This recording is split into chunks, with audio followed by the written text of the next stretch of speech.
How to fix WhatsApp desktop not loading QR code. Hi everybody, welcome back to our channel. I am back with a new video. In this video, I'll let you guys know the ways to fix WhatsApp desktop not loading QR code. If your WhatsApp desktop isn't loading QR code, you could try these steps. First of all, refresh the WhatsApp web page. So for that, you just close it one more time, or you just refresh it just like that, and this should be able to fix it. If not, you could also try checking for an internet, whether your network stable internet connection or not. So this should be able to fix it as well.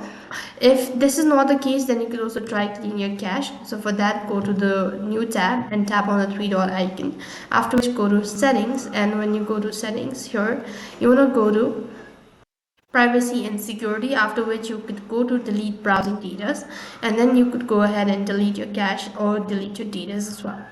This should be able to fix the issue. If not, you could also try a different browser that can also be able to help you out. So these were some of the ways to fix your WhatsApp desktop not loading QR code. That's all for this video. I hope the video was helpful. Make sure like, share and subscribe to our channel.